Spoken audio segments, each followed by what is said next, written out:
Gilles Pénaud ici. Je suis ravi de vous retrouver pour une courte vidéo dans laquelle je vais parler de la langue et tout ça en fait d'un commentaire d'une élève qui dit ceci. Elle dit: j'ai bien senti la langue se détendre. J'éprouve des chatouillements et de la résonance dans la langue. Qu'est-ce que cela signifie? C'est agréable de chanter en relâchant tout le visage le plus possible. Donc merci à cet élève pour son petit message. C'est un petit souci technique. Voilà, je pense que c'est résolu. Alors, donc, je vais repartir de cette affirmation de Pavarotti. Pavarotti disait: la langue est le pire ennemi du chanteur. Et c'est sûrement vrai.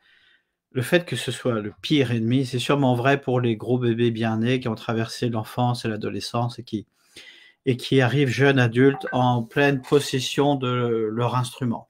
Ok, je vais pas revenir là-dessus parce que je l'aborde souvent. Mais pour nous autres, si vous êtes sur cette page, c'est sûrement que,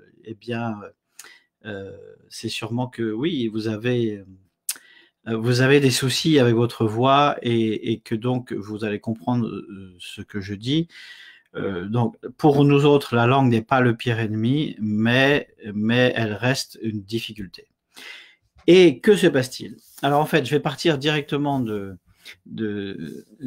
la question, enfin du commentaire. Si cet élève ressent des fourmillements et tout d'un coup une résonance dans la langue, qu'est-ce que ça veut dire? C'est-à-dire que dans ma formation, j'ai tout un module sur la langue et j'invite les gens à détendre le pied de langue par toute une série d'exercices que je ne vais pas détailler ici.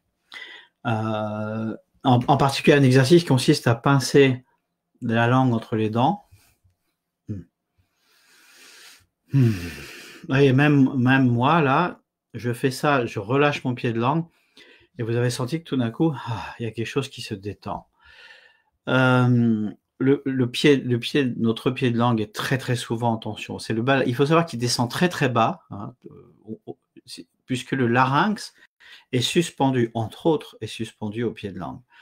Donc, lorsque le pied de langue est en tension, eh bien, il bloque le larynx, c'est-à-dire qu'il empêche le larynx de faire ses mouvements. Donc, il crée beaucoup de tension dans le larynx, ce qui empêche les cordes vocales de vibrer souplement. Et ce qui les empêche de basculer, c'est-à-dire qu'il bloque les mouvements du larynx. Le pied de langue bloque le mouvement du larynx. Alors, ce que cet élève a ressenti, c'est que tout simplement, quand vous faites vraiment, ça demande du temps, parce qu'il souvent, il y a une bagarre. Hein, quand vous faites cet exercice, faites-le en même temps que moi, c'est une bonne idée.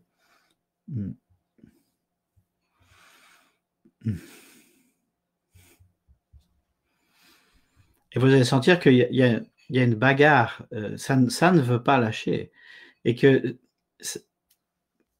ça peut prendre vraiment parfois plusieurs jours. Il faut y revenir plusieurs fois pour vraiment sentir une détente, sentir que la bagarre s'arrête, si vous êtes très attentif.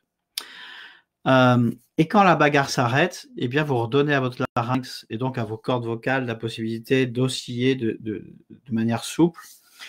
Vous redonnez la possibilité à votre larynx de faire ses mouvements. Vous savez que le larynx est mobile, est articulé.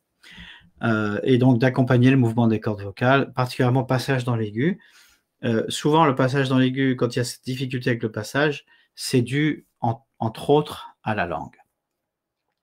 Donc, pour finir avec les sensations que ressent cet élève, tout simplement, les chatouillements, c'est que quand un muscle est bloqué, toujours en tension, l'énergie ne circule pas dans celui-ci. L'énergie est bloquée. D'accord ? D'ailleurs, les fasciathérapeutes qui travaillent sur les tensions, sur ces blocages-là, le savent très bien.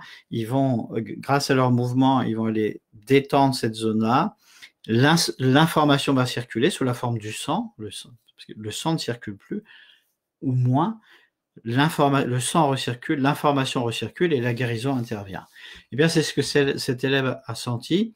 Lorsque elle a réussi à détendre son pied de langue, l'énergie a recirculé, elle a senti ses fourmillements.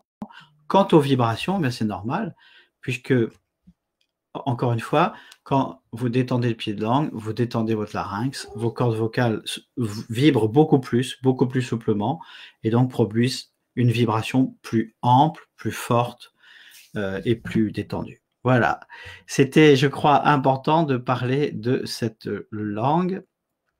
Je vous souhaite une très très bonne journée et je vous dis à très bientôt. Comment on arrête ça? Voilà.